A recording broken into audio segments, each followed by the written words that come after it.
second, 5-year plans in India, class 12. In previous class we discussed 6 points of success of planning. Now 7 point, employment. Employment, बहुत सारे efforts किए गए, बहुत सारे programmes हुए, बहुत सारी पॉलिसीज बनी एम्प्लॉयमेंट बढ़ाने को, like MNREGA, Mahatma Gandhi national rural employment guarantee act, और भी बहुत सारे ग्रामीण रोजगार योजना, शहरी रोजगार योजना, ऐसी बहुत सारी योजनाएं या प्लानिंग्स बनी लोगों को एम्प्लॉयमेंट प्रोवाइड करने के लिए, ताकि ज्यादा से ज्यादा लोग एम्प्लॉयड हो सके, ज्यादा से ज्यादा कंट्री की जो पॉवर्टी है उसे रिमूव किया जा सके. तो serious efforts have been made during plan to increase employment opportunities. In different 5-year plans, government has launched several employment schemes. Government ने बहुत सारी एम्प्लॉयमेंट स्कीम्स वगैरह लॉन्च की. मैंने अभी आपको बताया, जैसे मनरेगा हुई, साथ ही साथ आपका ये ग्रामीण रोजगार योजना, शहरी रोजगार योजना, बहुत सारी योजनाएं थी. ये हम पॉवर्टी चैप्टर में पढ़ेंगे. जयप्रकाश रोजगार गारंटी योजना और संपूर्ण ग्रामीण रोजगार योजना, बहुत सारी योजनाएं बनाए जिससे लोगों को क्या, प्राइम मिनिस्टर रोजगार योजना, लोगों को क्या मिले, जॉब मिले. Development of small and cottage industry, इससे भी लोगों को जॉब से एम्प्लॉयमेंट मिल रही थी. तो बहुत सारे एफर्ट्स, बहुत सारे प्रोग्राम्स, बहुत सारी पॉलिसीज गवर्नमेंट ने बनाई कि लोगों को ज्यादा से ज्यादा क्या हो, जॉब्स प्रोवाइड हो सके. During the 11th plan, unemployment rate came down from 8.3% to 5.6% in 2011 and 12. मतलब जो आपकी अनएम्प्लॉयमेंट रेट थी 2004 और 5 में, 2004 एंड 5 में कितनी थी, 8.3%. वो नीचे गिरकर कितनी हो गई 2011 एंड 12 में, 5.6%. तो मतलब इतनी अनएम्प्लॉयमेंट जो रेट थी वो धीरे धीरे क्या हुई, या आप बोल सकते हैं एम्प्लॉयमेंट जो थी वो बढ़ी और अनएम्प्लॉयमेंट रेट जो नीचे गिरी. तो हमारी जो अनएम्प्लॉयमेंट है या अनएम्प्लॉयमेंट जो पॉपुलेशन है उन्हें थोड़ी जॉब्स प्रोवाइड की गई. इन 12th 5-year प्लान, गवर्नमेंट है fix the target of creating 50 million employment opportunity. और 12th प्लान में गवर्नमेंट ने क्या क्रिएट किया, 50 मिलियन एम्प्लॉयमेंट अपॉर्चुनिटीज प्रोवाइड की लोगों को, ताकि ज्यादा से ज्यादा लोगों को क्या मिल सके, जॉब फैसिलिटीज प्रोवाइड हो सके. जिसके अंदर गवर्नमेंट ने बहुत सारी योजनाएं या बहुत सारी क्या बनाई, स्कीम्स बनाई, जिनमें कुछ है मनरेगा, फिर आपका आ जाएगा प्राइम मिनिस्टर रोजगार योजना,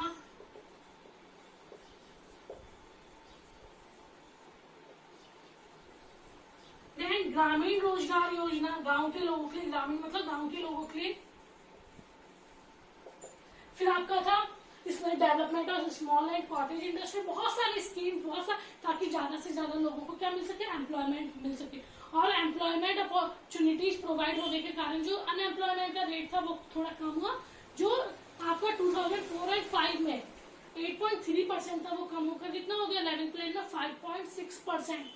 फिर और 12th प्लान में भी गवर्नमेंट ने क्या कहा, हमें क्रिएट करने 50 मिलियन एम्प्लॉयमेंट अपॉर्चुनिटी. इतनी क्रिएट नहीं हो पाई थी पर ये टारगेट रखा गया था. Clear. Number 8, social infrastructure. Social infrastructure में जो सब कंट्री के सोशल वेलफेयर से रिलेटेड हो, लाइक हेल्थ, एजुकेशन, नर्सिंग, ये सारी चीजें जो गवर्नमेंट कुछ प्रोग्राम पॉलिसीज बना रही थी, जिससे गवर्नमेंट क्या कर रही थी, कंट्री का सोशल वेलफेयर कर रही थी, उसी को हमने कहा सोशल इंफ्रास्ट्रक्चर. ज्यादा से ज्यादा हॉस्पिटल्स बनाना, ज्यादा से ज्यादा स्कूल्स, कॉलेजेस, यूनिवर्सिटीज बनाना, ये सारी चीजें किसमें आ जाती है, सोशल इंफ्रास्ट्रक्चर में. और ज्यादा से ज्यादा अगर हेल्थ फैसिलिटीज होंगी तो क्या होगा, जो डेथ रेट है वो धीरे धीरे कम होगा, लाइफ एक्सपेक्टेंसी बढ़ेगी, बहुत सारी प्रॉब्लम सॉर्ट आउट होंगी, जो बड़ी बड़ी बीमारियां हो उसके ट्रीटमेंट वगैरह पॉसिबल होंगे कंट्री में. तो health and education facilities are the key elements of social infrastructure. Health और एजुकेशन, सबसे ज्यादा अगर ह्यूमन कैपिटल फॉर्मेशन करना है वो किसके थ्रू किया जा सकता है, ह्यूमन कैपिटल मतलब इंसान को हमारी कंट्री के लिए कैपेबल बनाना, वो किसके थ्रू किया जा सकता है, हेल्थ और एजुकेशन के थ्रू किया जा सकता है. और इस पे प्लानिंग्स में बहुत ज्यादा क्या किया गया, ध्यान दिया गया, बहुत ज्यादा इससे नोट किया गया. Death rate has came down to 6.4 per thousand in 2016 from 27 per thousand in 1951. 1951 में हमारा डेथ रेट कितना था 27 पर 1000, मतलब 1000 लोगों पे 27 लोग मरते थे। ये 1951 जब फर्स्ट 5 ईयर प्लान आया था तब की बात है। 2016 या आप बोल सकते हैं 12th प्लान में, तो 12th प्लान था या 2016 में ये कम होकर कितना हो गया था 6.4 पर 1000, 6.4 पर 1000। तो डेथ रेट मतलब 1000 लोगों पे लगभग 6 या 6.5 मतलब एक एवरेज निकाला गया। तो डेथ रेट क्या हो गई थी, कम हो गई थी। तो डेथ रेट कम हो गई है, साथ ही साथ लाइफ एक्सपेक्टेंसी लोगों की बढ़ गई थी। जो लाइफ एक्सपेक्टेंसी आप बोल सकते हैं 1951 में 32 इयर्स थी, हमने पढ़ा था फर्स्ट चैप्टर में 32 है। एक एवरेज लाइफ अगर हम माने, क्योंकि बड़ी बड़ी बीमारियों का कोई ट्रीटमेंट नहीं था, ये छोटी बीमारियों का भी ट्रीटमेंट नहीं था, तो जो लाइफ एक्सपेक्टेंसी थी जो 1951 में 32 इयर्स थी वो बढ़कर कितनी हो गई 68.3 इयर्स। तो जो लाइफ, ये तो डेथ रेट हुआ, जो लाइफ एक्सपेक्टेंसी जो 1951 में कितनी थी 32 इयर्स एवरेज लाइफ, क्योंकि ट्रीटमेंट्स अवेलेबल नहीं थे, हॉस्पिटल्स अवेलेबल नहीं थे, लोगों को बीमारियों के बारे में अवेयर नहीं थे। जो आप 2016-17 या आप 12th प्लान में बात कर सकते हैं कितनी हो गई 68.3 इयर्स। क्यों? क्योंकि हॉस्पिटल फैसिलिटीज अवेलेबल हो गई, लोग अवेयर रहने लगे फैमिली प्लानिंग के बारे में। तो ये बहुत सारे कारण थे कि लाइफ एक्सपेक्टेंसी भी क्या हुई, बढ़ी। तो as regards educational facilities the number of school going student has increased 3-fold, मतलब 3 टाइम्स जो स्कूल गोइंग स्टूडेंट्स थे वो बढ़ गए थे। And that of colleges 5-fold since 1951, मतलब अगर हम 1951 की बात करें तो स्कूल गोइंग स्टूडेंट्स, जो स्कूल जाने वाले स्टूडेंट्स थे वो कितने बढ़ गए थे 3 टाइम्स एज कम्पेयर टू 1951, और कॉलेज वगैरह जाने वाले 5 टाइम, मतलब उस टाइम कॉलेज वगैरह कोई जाते नहीं, सब जाते। तो मतलब इतने चेंजेस हो चुके थे सोशल इंफ्रास्ट्रक्चर में। Clear? Number 9, international trade. International trade means trade between 2 countries और trade between different country. Planning से पहले 5 ईयर प्लान नहीं आए थे, या हम इंडिपेंडेंस से पहले की बात करें तो हमारे ऊपर मोनोपोली कंट्रोल था, किसका था, ब्रिटेन का। और हमारा ज्यादातर जो भी ट्रेड था वो किसके थ्रू होता था, ब्रिटेन के थ्रू। हमारा रॉ मटेरियल ब्रिटेन जाता था, ब्रिटेन से वही रॉ मटेरियल फिनिश गुड्स में बदल के हमारी कंट्री में आ जाता था। मतलब सारा का सारा जो हमारा ट्रेड था वो कहाँ तक लिमिटेड था, ये कन्फाइंड था ब्रिटेन का। पर धीरे धीरे क्या हुआ, हमारी जो फॉरेन ट्रेड है या जो इंटरनेशनल ट्रेड है उसका वॉल्यूम बढ़ा, एक्सपोर्ट्स बढ़े, इंपोर्ट्स बढ़े, टोटल ट्रेड बढ़ा। तो धीरे धीरे आफ्टर प्लानिंग क्या हुआ, इंटरनेशनल ट्रेड अब हमारा सिर्फ ब्रिटेन नहीं, हमारा बहुत सारी कंट्रीज से ट्रेड होने लगा। अमेरिका, चीन से अब हमारा नहीं हो रहा है, पर सबसे ज्यादा पहले चीन से ही हमारा क्या होता था, ट्रेड होता था। सारे इलेक्ट्रॉनिक गुड्स या जितने भी इलेक्ट्रॉनिक आइटम्स थे वो हमारे चीन से ही आते। तो धीरे धीरे हमारा क्या हुआ, इंटरनेशनल ट्रेड क्या हुआ, आफ्टर प्लानिंग बढ़ने लगा। During plans, the volume and value of India's foreign trade have increased substantially. Following points are noted in this regard. In 1948-49, the value of foreign trade 1948-49 में फॉरेन ट्रेड या दूसरी country से हमारा जो trade हो रहा था वो कितना हो रहा था, ₹92 करोड़, जो बढ़ के आप बोल सकते हैं 12th प्लान में कितना हो गया था। 12th प्लान मतलब 2016-17 की बात कर रहे हैं, जो बढ़कर 2016-17 में कितना हो गया था 40,31,719 करोड़। मतलब हमारा ट्रेड जो 792 करोड़ था वो बढ़ के कितना हो गया 40,31,719 करोड़। इतनी वैल्यू बढ़ गई थी हमारे फॉरेन ट्रेड की, या इतना पैसा जो हमारा इतना ट्रेड हो रहा था वो बढ़ के इतना ट्रेड हो चुका था। Composition of exports and imports है सिग्निफिकेंटली चेंज। एक्सपोर्ट्स भी चेंज हुए, इंपोर्ट्स भी चेंज हुए। Prior to planning we were largely exporting primary products. Planning से पहले मैंने अभी बताया हम लोग ज्यादातर किसका, प्रायर टू प्लानिंग हम किसका एक्सपोर्ट कर रहे थे, हम किसका एक्सपोर्ट करते थे, प्राइमरी प्रोडक्ट्स का।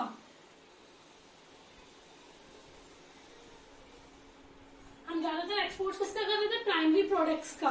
एंड इम्पोर्टिंग फिनिश गुड्स, और हम इंपोर्ट किसका कर रहे थे, फिनिश गुड्स। मैंने बताया वो भी प्राइमरी प्रोडक्ट्स कहाँ भेजे जा रहे थे, ब्रिटेन, और ब्रिटेन से फिनिश गुड्स बनके हमारी कंट्री में आ रहे थे।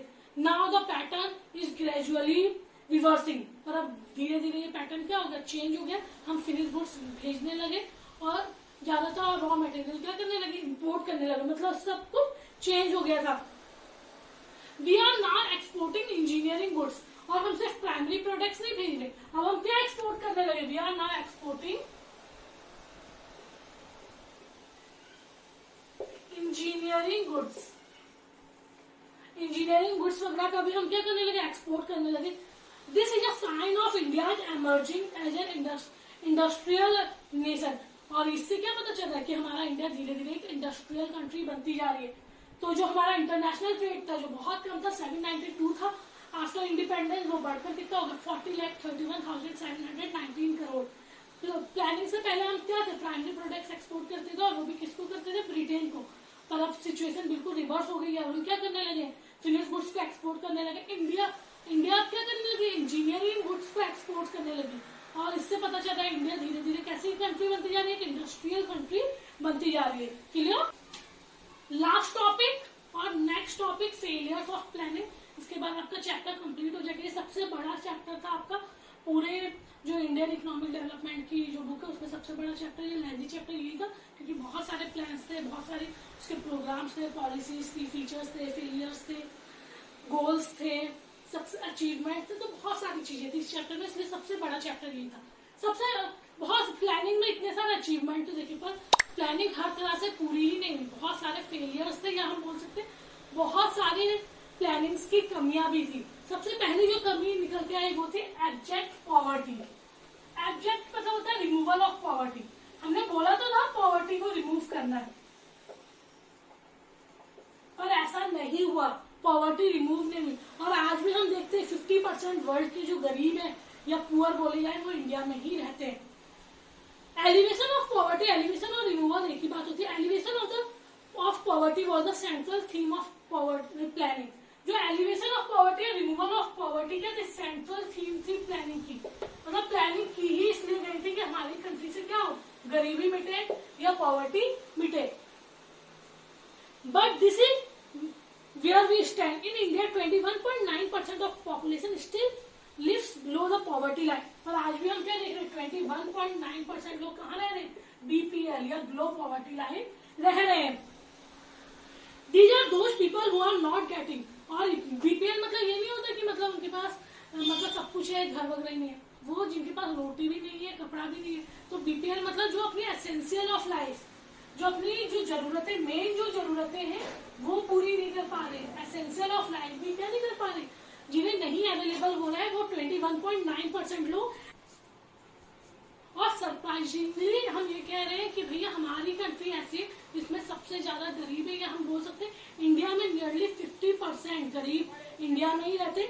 Nearly 50% of those who are absolutely poor in the world are living in India. मतलब इंडिया में अभी भी पूरे वर्ल्ड के 50% गरीब या पुअर, जो एब्सोल्युटली पुअर है, वो कहाँ रहते हैं, इंडिया में। अगर हम एवरेज की बात करें तो बाकी कंट्रीज के हिसाब से इंडिया में, मतलब पूरी वर्ल्ड का हिसाब लगाए 100% में 50% पूरे वर्ल्ड की बात की जाए, 50% इंडिया में पुअर रहते। तो ये रिमूवल ऑफ पॉवर्टी वाली जो थीम थी वो बिल्कुल सक्सेसफुल नहीं हुई। इंडिया में अगर अभी भी देखा जाए 21.9% लोग बीपीएल या लो पॉवर्टी लाइन है, जिन्हें एसेंशियल ऑफ लाइफ लाइक रोटी या food, clothing, shelter, education, health facilities वगैरह भी अवेलेबल नहीं हो रही। और अगर पूरे वर्ल्ड की बात की जाए तो इंडिया में अभी भी 50% से ज्यादा पुअर हमारे पूरे वर्ल्ड में अगर बात की जाए तो इंडिया में ही रहते हैं। Clear. Number second, unemployment crisis. Unemployment crisis मतलब हमने इतने लोगों को जॉब्स दिए, अभी पता चला कि एम्प्लॉयमेंट प्रोवाइड किए 50 मिलियन लोगों के लिए, एम्प्लॉयमेंट अपॉर्चुनिटीज दी गई, इतना एम्प्लॉयमेंट रेट बढ़ा या इतना अनएम्प्लॉयमेंट रेट कम हुआ, अभी हमने अचीवमेंट में पढ़ा। पर तब भी हमारी कंट्री की पॉपुलेशन इतनी थी कि अनएम्प्लॉयमेंट क्राइसिस हमेशा रहा, लोग हमेशा कैसे रहे, अनएम्प्लॉयड रहे। While more and more opportunities of employment have been generated, हमारे बहुत सारी एम्प्लॉयमेंट अपॉर्चुनिटी जनरेट होने के बाद भी challenge of unemployment has not subsided, मतलब अभी भी जो अनएम्प्लॉयमेंट की प्रॉब्लम है वो सॉल्व नहीं हुई। Eight the end of first plan हुआ था, तब कितने लोग अनएम्प्लॉयड, फर्स्ट प्लान में हमारी कंट्री में 53 लाख लोग कैसे थे, अनएम्प्लॉयड थे। 53 लाख लोग अनएम्प्लॉयड थे। द नंबर, और अब वो जो नंबर है वो बढ़कर कितना हो सकता है, the number increase to over 4 crore at the end of 11th plan, जो बढ़ के 11th प्लान में अब हमारी कंट्री में कितने लोग अनएम्प्लॉयड है, 4 करोड़। कितने प्रोग्राम बने, इतनी पॉलिसी बने, पर फर्स्ट प्लान के हिसाब से अब देखिए 53 लाख से अब हमारी कंट्री में कितने लोग अनएम्प्लॉयड है, 4 करोड़ अभी भी हमारी कंट्री में अनएम्प्लॉयड है। और this is a serious problem, this is emerging to be a serious cause of social unrest threatening the process of growth। इसी से क्या होगा, टेररिस्ट बनते हैं, इसी से चोरियां बढ़ती हैं, मर्डर, ये रॉबरी वगैरह, ये सारी चीजें क्यों, क्योंकि लोग अनएम्प्लॉयड है। जब उनके पास कुछ काम नहीं होता तो वो लोग क्या करने लगते हैं, इलीगल एक्टिविटीज करने लगते हैं। तो नंबर सेकंड, अनएम्प्लॉयमेंट क्राइसिस। इतने प्रोग्राम्स, इतनी पॉलिसीज बनने के बाद भी आज भी हमारी कंट्री में बहुत सारे लोग अनएम्प्लॉयड है। फर्स्ट प्लान में जहाँ 53 लाख लोग अनएम्प्लॉयड थे, वो बढ़कर अब कितने हो चुके हैं, 4 करोड़। वो भी 11 प्लान के अभी के डेटा अभी आए नहीं है, नहीं तो उससे भी ज्यादा लोग क्या अनएम्प्लॉयड है। और जितने ज्यादा लोग अनएम्प्लॉयड होंगे उतनी ज्यादा कंट्री में इलीगल एक्टिविटीज होंगी, लाइक रॉबरी, थेफ्ट, ये सारी चीजें हमारी कंट्री में होंगी। Clear. Number third, high rate of inflation. High rate of inflation मतलब महंगाई बहुत ज्यादा तेजी से बढ़ रही थी हमारी कंट्री में। जो चीजें 1950-51 में बहुत सस्ती थी वो धीरे धीरे इतनी, आप पेट्रोल के रेट से देख लीजिए, कहाँ पेट्रोल के रेट 50-60 चलते थे और अब धीरे धीरे 100 के पास पहुंच चुके। तो धीरे धीरे महंगाई, प्लानिंग का एक फेलियर ये भी था कि हम लोग चीजों को उतना प्रोड्यूस नहीं कर पाए, और जब चीजें प्रोड्यूस नहीं होती तो कंट्री में क्या आती है, महंगाई आती है, इन्फ्लेशन आती है।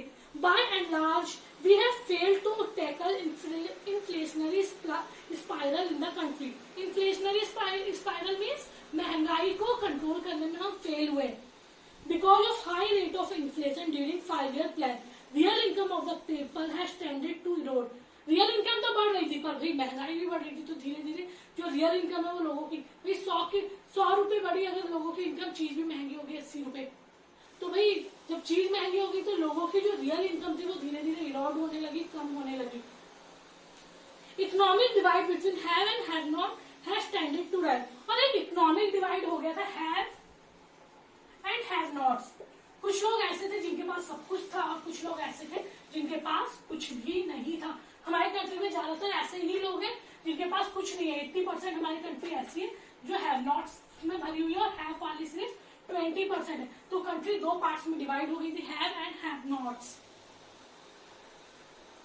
First plan is the only exception when price level slided down. First plan में बस ऐसा हुआ था कि प्राइस थोड़ा कम हुआ था, बाकी जितने भी 12 प्लान तक हमारी कंट्री में क्या हो गया, प्राइस बढ़ती गई और अभी भी क्या हो रही है, इन्फ्लेशन वाली सिचुएशन ही चल रही है, रेट्स हाई हो रहे। अभी ये कोरोना वगैरह के कारण, ये लॉकडाउन के कारण तो रेट्स और ज्यादा हाई हो गए। तो हाई रेट ऑफ इन्फ्लेशन ये भी एक प्रॉब्लम थी, क्योंकि हमारी कंट्री में ज्यादातर लोग क्या थे, हैव नॉट्स वाले, और जब हैव नॉट वाले तो महंगाई का वो क्या नहीं कर पाएंगे, महंगाई में ये चीजें जो महंगी होंगी वो उन्हें अफोर्ड नहीं कर पाएंगे। जब वो अफोर्ड ही नहीं कर पाएंगे तो वो चीजें खरीद नहीं पाएंगे और वो पुअर के पुअर रहेंगे, उनका स्टैंडर्ड ऑफ लिविंग हमेशा लो ही रहेगा। क्लियर। Number 4, इनएडिक्वेट infrastructure. इनएडिक्वेट इंफ्रास्ट्रक्चर मतलब इंफ्रास्ट्रक्चर का प्रॉपर, इनएडिक्वेट मतलब जितना चाहिए, इनसफिशिएंट एक तरह से, adequate mean sufficient, इनएडिक्वेट mean insufficient, मतलब जितना हमें डेवलपमेंट चाहिए इंफ्रास्ट्रक्चर का उतना डेवलपमेंट इंफ्रास्ट्रक्चर का नहीं हुआ। अभी भी हम देखते हैं रोड्स ऐसे ही है, बैंकिंग फैसिलिटी इतनी अच्छी अपनी कंट्री में नहीं है, ट्रांसपोर्ट की फैसिलिटीज इतनी अच्छी नहीं है हमारी कंट्री में, अगर हम नेटवर्क्स की बात करें तो वो भी इतने अच्छे नहीं है। तो इंफ्रास्ट्रक्चर का डेवलपमेंट, इंडस्ट्रीज की बात करें तो हम अभी भी बहुत सारे दूसरी कंट्रीज से बहुत पीछे। तो अगर हम इंफ्रास्ट्रक्चर की बात करें तो डेवलपमेंट होने के बाद भी हमारी कंट्री, अगर हम कंपेयर करें दूसरी कंट्रीज से, बहुत पीछे, और हमारा जो इंफ्रास्ट्रक्चर है इनएडिक्वेट है, इनसफिशिएंट है। Development of infrastructure like power, roads, dams, bridges, school, colleges and hospital continues to be inadequate despite 67 years of planning। 67 years of planning के बाद भी हमारे आज भी स्कूल्स, रोड्स, डैम्स, ब्रिजेस, इन सब की बात करें तो आज भी कैसे इनएडिक्वेट है। Actual growth has failed to match the target of, जो एक्चुअल ग्रोथ होना चाहिए, एक्चुअल ग्रोथ जो है हैज फेल्ड, वो क्या हो गया, फेल्ड हो गया, फेल्ड टू टारगेट और failed to match the target of growth, fail to match the targets, मतलब हमने इतना टारगेट रखा था उतना टारगेट पूरा हुआ ही नहीं है, मतलब एक्चुअल ग्रोथ बहुत ज्यादा स्लो चल रही है जितना हमने टारगेट रखा था उसके कंपैरिजन में। शॉर्टेज ऑफ पावर, यहाँ तो इलेक्ट्रिसिटी तब भी कम जाती है, एमपी साइड यूपी साइड है, दूसरी जो बिहार वगैरह साइड है, वहां पर इलेक्ट्रिसिटी 8-8, 10-10 घंटे काटी जाती है। क्यों? क्योंकि इलेक्ट्रिसिटी जनरेशन नहीं है उतना। तो shortage of power has been a serious contract in the overall process of growth and development. और जो ये पावर की सप्लाई है वो इतनी कम होना भी एक सीरियस प्रॉब्लम है, क्योंकि आजकल सारी चीजें इलेक्ट्रिसिटी के थ्रू ही होती है। तो ये हमारा जो इंफ्रास्ट्रक्चर था वो भी प्रॉपर नहीं था, इनएडिक्वेट था। आज इतने सालों के बाद भी हम क्या देख रहे हैं, हमारे स्कूल्स उतने प्रॉपर नहीं है जितने दूसरी कंट्रीज के, कॉलेजेस उतने अच्छे नहीं है, या फिर आप बोल सकते हैं। और ज्यादातर लोग यहाँ जॉब्स करना भी पसंद नहीं करते। अगर लोग ज्यादा अच्छे से पढ़ लिख जाते हैं वो बाहर जाते हैं। क्यों? क्योंकि यहाँ पे जॉब फैसिलिटीज या आप बोल सकते हैं यहाँ पे इनकम फैसिलिटीज इतनी अच्छी नहीं है जितनी बाहर की कंट्री में। तो number 4 इनएडिक्वेट। Number 5 skewed distribution. Skewed मतलब अनइक्वल, जो डिस्ट्रीब्यूशन है वो भी बहुत अनइक्वल था। आप ये बोल सकते हैं कि जो हमारा मतलब सोशल और इकोनॉमिक जो इक्वालिटी थी वो हमारी मेन ऑब्जेक्टिव था प्लानिंग का, कि इक्वालिटी लानी है, सोशल इक्वालिटी लानी है, इकोनॉमिक इक्वालिटी लानी है। पर ये प्रिंसिपल गोल था प्लानिंग का। पर हम बोल सकते हैं कि ये पूरा नहीं हुआ, या इसे भी हम अचीव नहीं कर पाए। और जो कंट्री है वो 2 पार्ट्स में डिवाइड हो गई थी। एक वो थे जो हैव वाले थे और एक वो थे जो हैव नॉट्स वाले थे। मतलब कुछ एरिया ऐसे थे जिनका बहुत डेवलपमेंट हो गया था, जैसे केरल है। कुछ एरिया ऐसे थे जिनका बिल्कुल डेवलपमेंट नहीं हुआ था, बिहार, ये सारी जगह पे। तो हमारी कंट्री में इक्वल डिस्ट्रीब्यूशन ना होने के कारण कंट्री 2 पार्ट्स में डिवाइड हो गई थी, have and have nots. Have वाले बहुत कम थे और हैव नॉट्स वाले बहुत ज्यादा थे। जॉब्स में भी क्या हो रहा था, वहां भी इक्वालिटी नहीं देखी जा रही थी। रिजर्वेशन वगैरह आप लोगों ने सुने ही होंगे, SC, ST, OBC वगैरह को क्या दिया जा रहा था, रिजर्वेशन वगैरह। तो इससे भी क्या हुआ, अनइक्वल है। आप बोल सकते हैं इक्वली सबको ट्रीट नहीं किया गया। SC वालों के लिए अलग मार्क्स लाने हैं, ST वालों के लिए अलग, और जनरल वालों के लिए बहुत हाई मार्क्स की जरूरत होती थी। तो ये एक अनइक्वल डिस्ट्रीब्यूशन था। तो प्लानिंग इक्वालिटी लाने में भी क्या, वो बिल्कुल सक्सेसफुल नहीं हुआ था। और नॉर्मली जो वीकर सेक्शंस थे वो और ज्यादा क्या हो गए थे, वीक हो गए थे। या आप बोल सकते जो वीकर सेक्शंस थे उनके पास कुछ ना होने के कारण वो और ज्यादा क्या हो रहे थे, पुअर हो रहे थे, या वो पॉवर्टी या BPL लाइन में आ रहे थे। और ज्यादा एफर्ट्स भी नहीं किए गए उन्हें BPL लाइन से ऊपर लाने के लिए। तो skewed distribution mean unequal distribution, मतलब इक्वालिटी हमारी थीम होने के बावजूद भी हम इस वाले जो टारगेट है उसे अचीव नहीं कर पाए। Clear? Chapter complete. Thank you all of you.